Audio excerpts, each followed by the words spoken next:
चला आज नवीन पॉइंट बघूया आपण. एकरूपता आणि समरूपता मधला फरक. एकरूपता म्हणजे कॉन्ग्रुएन्सी ऑफ टू ट्रायंगल्स आणि समरूपता म्हणजे सिमिलॅरिटी ऑफ टू ट्रायंगल्स. ह्याची चिन्ह अशी असतात. हे कॉन्ग्रुएन्सीला आपण खाली दोन रेषा मारतोय आणि सिमिलॅरिटीला हे असं चिन्ह असते. आता ह्या दोघातला फरक समजून घ्या. पहिला कॉन्ग्रुएन्सी तुम्हाला 7वी 8वीला झालेली आहे. तुम्ही आरशासमोर उभारल्यावर आपण आरशामध्ये आपलं जे प्रतिबिंब दिसतं त्याला आपण एकरूपता म्हणतो. म्हणजे तंतोतंत जुळणाऱ्या आकृत्या. हे दोन्ही त्रिकोण बरोबर एकमेकांना तंतोतंत परफेक्ट मॅचिंग होतात. ह्याला म्हणायचं एकरूपता. आणि समरूपता म्हणजे काय? तुम्ही आणि तुमचा फोटो किंवा तुमचं घर आणि तुमच्या घराचा नकाशा, गाव असेल आपल्या गावाचा नकाशा, वरनं गुगलनं मारलेला गावाचा नकाशा आणि प्रत्यक्षात गाव, म्हणजे ह्या दोन आकृत्यांमध्ये कोण एकरूप असतात? खरं बाजू मात्र रेशो जो असतो, साईडचा रेशो तो असतो, रेशो जो असतो तो समान असतो.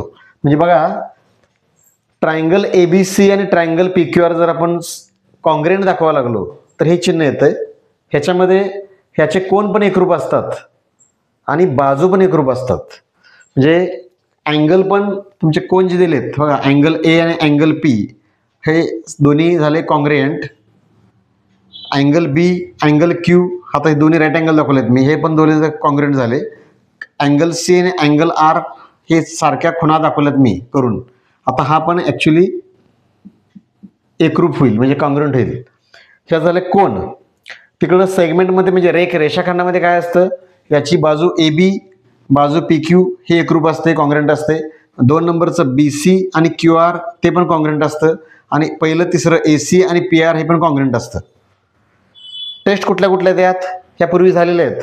SAS टेस्ट म्हणजे बाबा कसोटी, SAS म्हणजे बाखोबा कसोटी, ASA कोबाक कसोटी आणि SAA बाकोको कसोटी. आणि ही हायपोटेनियस साईड टेस्ट म्हणजे कर्णभुजा प्रमेय. तर हे झालं एकरूपता. सिमिलॅरिटीमध्ये काय काय होतंय, तर इथं पण कोण एकरूप असतात. अँगल एला अँगल पी तुमचा एकरूप आहे, म्हणजे कॉन्ग्रुएंट आहे. अँगल बीला अँगल क्यू ते सारख्या खुणांना दाखवलंय मी. आणि अँगल सीला अँगल आर हा पण कॉन्ग्रुएंट आहे. मात्र बाजू जे असतात इथं कसं एकरूपतेमध्ये सिमिलॅरिटी या कॉन्ग्रुएन्सीमध्ये काय होतंय, हे एकरूप असतात म्हणजे यांचा रेशो एकाच एक असतो. बाजू तंतोतंत जुळणार असतात. तसं इथं नसतंय. ह्यांचा रेशो बघा, हे 8 असेल, ही लांबी जर 8 असेल तर ही लांबी मी 4 घेतली आहे, म्हणजे निम्मी आहे, हाफ आहे. हे 10 असेल तर हे 5 आहे, हे 6 असेल तर 3 आहे. त्यामुळे हे एकरूप होत नाही, म्हणजे साईड्स कधी कॉन्ग्रुएंट होत नाहीत. ह्याचा रेशो समान असतोय. म्हणजे ए बी अपॉन ह्यातलं बघा, पहिलं A B upon P Q याचा ratio, B C upon Q R याचा रेशो आणि A C upon P R याचा रेशो समान आहे. म्हणजे ह्याच्यामध्ये काय असतं, अँगल्स आर कॉन्ग्रुएंट म्हणजे कोण पण एकरूप असतात. Sides also congruent.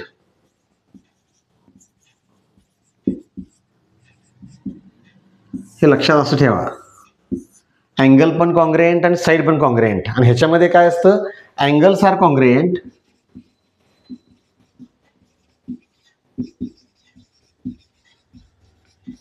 but sides are in proportion.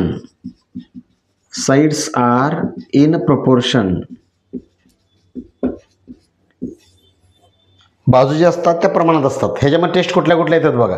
आता ह्याच्यामध्ये कसं असतं, ही SAS होते, यात पण SAS आहे, बा कसोटी आहे. मात्र आता सिंगल अँगल SAS यात पण SAS आहे, ह्या मात्र इथे येत नाहीत. डबल अँगलची जी असते तीच ते AA होते. आपल्याला हा धडा सिमिलॅरिटी आहे, त्यामुळं ह्याची जास्त गरज नाही आपल्याला, सध्या तर याची गरज आहे. त्यामुळे 4 टेस्ट आहेत. SSS SAS म्हणजे बाबा कसोटी, SAS AA आणि AAA. ह्या दोन्हीतला फरक तुम्हाला लक्षात आला. टेस्ट ऑफ सिमिलॅरिटी पहिली हा SSS टेस्ट म्हणजे बा कसोटी.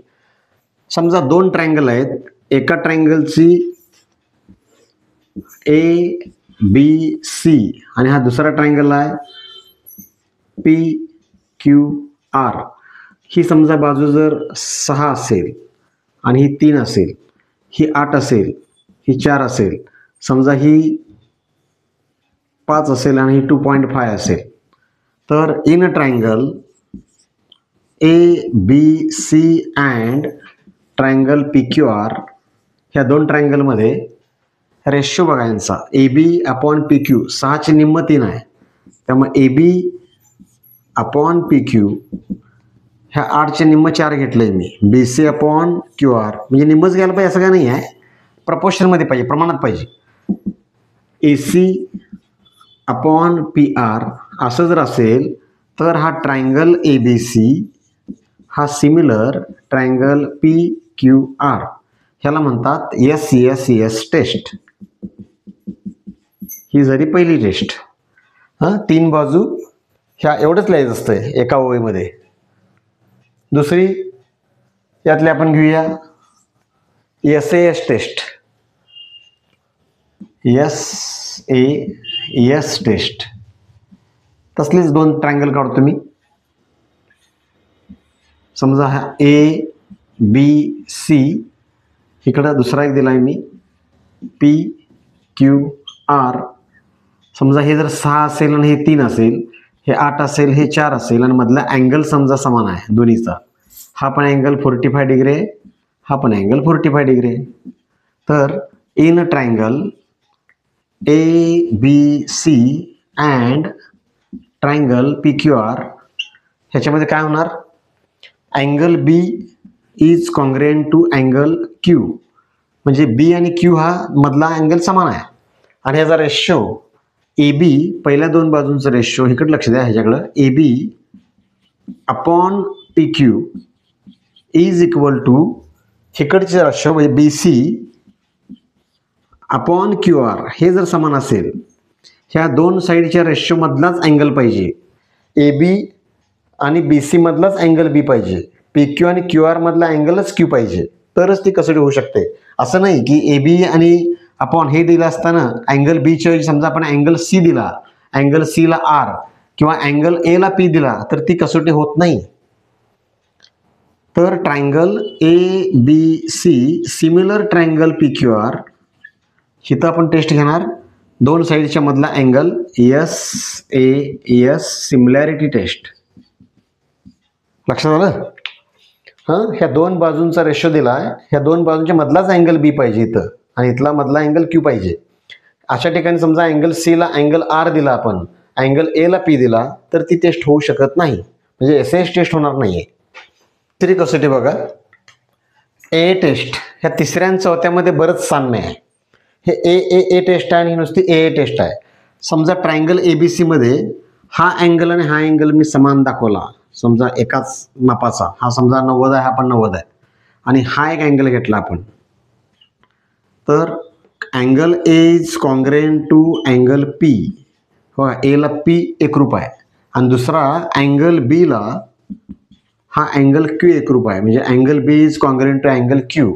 तर अशा वेळी दोन्ही ट्रायंगल सिमिलर होणार. इथं होणार तुमची ए टेस्ट, कोको कसोटी मराठी मीडियममध्ये.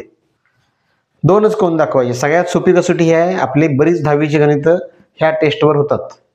इकडं ही द्यायची गरज नाही आहे, ही आहे ही. समजा हा ए ला पी पण असणार, बी ला क्यू पण असणार आणि ह्या सी ला आर पण असणार. ह्यामध्ये काय येणार आहे, angle A is congruent to angle P, angle B is congruent to angle Q आणि कोन सी ला हा कोन ए कोन आर एकरूप. ए ला पी एकरूप, सारख्या खुणा केल्यात, बी ला क्यू एकरूप आणि सी ला आर एकरूप. तर अशा वेळी triangle A B C is similar to triangle P Q R, ह्याला आपण म्हणतो ए similarity taste.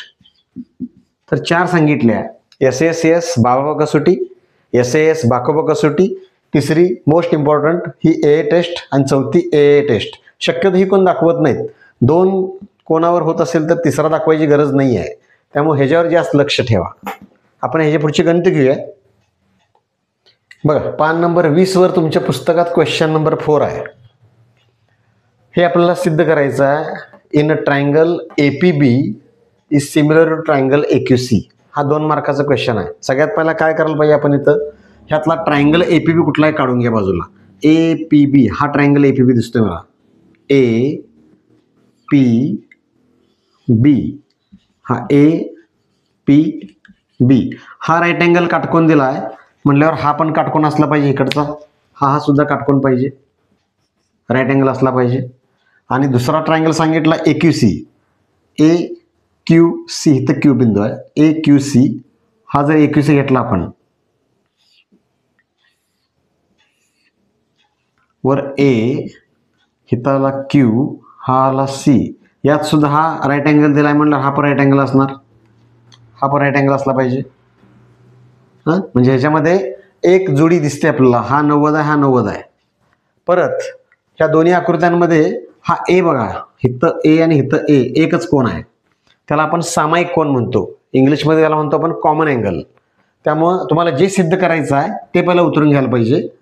Triangle in triangle APB and triangle AQC या दोन त्रिकोणामध्ये सगळ्यात पहिला काय येईल, अँगल ए ला angle A, angle A is congruent to angle A, A ला ए एकरूप, ह्याला काय म्हणतो आपण, कॉमन अँगल म्हणतो. हा झाला आपला कॉमन अँगल. कॉमन अँगल म्हणजे सामायिक कोन. हे लिहावं लागतं खरं, कुठला त्रिकोण आहे दाखला आपल्याला लिहावं लागेल पहिल्यांदा. इन ट्रायंगल APB मराठीमध्ये असं येईल, त्रिकोण APB व त्रिकोण AQC मध्ये हा अँगल ए ला अँगल ए झाला. त्यानंतर इथं अँगल P आणि अँगल Q आहे, हे दोघं जण 90 आहेत, तर P मध्येच ठेवा. APB ह्याचा क्रम बघा, APB angle APB is congruent एकरूप APB ला कुठला येणार परत तो AQC, अँगल AQC. कारण काय लिहिणार, इच 90 डिग्री, प्रत्येकी 90 अंश.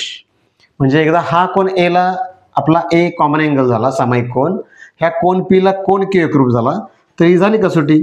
Triangle APB is similar to triangle AQC. कुठली test, A test, A similarity test. हा 2 किंवा 3 मार्काचा प्रश्न आहे. पण त्याच्यामध्ये एक लक्षात घ्या, जर तुम्ही हे वर घेतला आणि ते खाली घेतला तरी पण चालतंय. इकडची बाजू इकडं, हा त्रिकोण ट्रायंगल पुढे घेतला आणि मागे घेतला तरी पण चालेल. आकृत्या अशा काढलं पाहिजे असं का नाही आहे, तुम्हाला समजायसाठी मी आकृत्या काढून दाखवल्यात ह्या. हा अशा ग्रुपमधल्या आकृत्या तुम्ही फोडल्याशिवाय हे लवकर समजत नाही. हा तुमच्या पुस्तकामध्ये पेज नंबर 22 पान नंबर 22 वर क्वेश्चन नंबर 8 आहे. हा सप्टेंबर 21 ला आणि ऍक्टिव्हिटी मार्च 22 ला 2 वेळा प्रश्न विचारला. तर काय दिले बघा, या ट्रायंगलमध्ये 2 ट्रायंगल आहेत, ABP आणि ट्रायंगल PCD. ह्याच्यामध्ये ह्या 2 लाईन ह्या P पॉइंटला छेदतात. तुम्हाला दिलंय AP अपॉन CP बरोबर BP भागिले DP. सिद्ध करायचा आहे ABP अपॉन CDP. तर काय लिहिणार, in triangle ABP and triangle CDP. ह्याच्यामध्ये सगळ्यात पहिलं हे वाक्य आहे तसं लिहून टाका. AP बघा, फर्स्ट आणि थर्ड लेटर आहे, पहिलं आणि तिसरं अक्षर AP. इथं AP म्हणलं इथं काय येणार, CP दिलंच आहे तिने, आणि BP अपॉन DP. ह्याला तुम्ही काय म्हणणार, गिव्हन. मराठीत त्याला पक्ष म्हणायचं. म्हणजे 2 बाजू आल्या, AP बाजू आली आणि CP बाजू आली. AP आणि इकडची CP, ह्या ट्रायंगल मधली AP, इकडची CP. आता मधला जर कोण समजा मी जर दाखवला तर काय होईल, मधला अँगल जो आहे हा अँगल आणि हा अँगल, कसला अँगल म्हणतो आपण ह्याला, ह्याला म्हणतात अपोजिट अँगल, विरुद्ध कोण. त्यामुळं त्याचं माप तुम्ही दाखवू शकता. तो कोण P मध्ये घ्या, अँगल P मध्ये यायला पाहिजे. अँगल P काय करणार, यासाठी तुम्ही कसा क्रम घेताय बघा. समजा इकडे घेतला APB घेतला, पहिला अक्षर, तिसरा अक्षर, दुसरा अक्षर APB. हा जर अँगल घेतला मी, अँगल APB, तर तिकडे काय होणार आहे, पहिलं तिसरं दुसरं. तसं इकडे काय होणार आहे सांगा, पहिलं तिसरं दुसरं CPD. तो अँगल होईल कॉन्ग्रेंट अँगल CAPB ला CPD. ह्याला म्हणायचं अपोजिट अँगल, हा विरुद्ध कोण आहे. आता या 2 बाजूच्या मधला कोण आला म्हणजे कुठली कसोटी झाली, बाकोबा कसोटी झाली, SAS टेस्ट. त्यामुळे triangle ABP is similar to triangle CDP. ह्याला म्हणायचं SAS test. S A similarity test, बा को बा समरूपता कसोटी असं जरी म्हटलं तरी पण चालेल. एवढ्याला पण 3 मार्क असतात. ऍक्टिव्हिटी असेल तर तुम्हाला बॉक्स करावे लागतील, तिथं पेन्सिलनं बॉक्स तयार करायला लागतील चौकट द्या. तुम्ही समजा हे वाक्य वर घेतलं हे वाक्य खाली घेतला तरी पण चालू शकतंय. इतके सोपे प्रश्न आहे ते.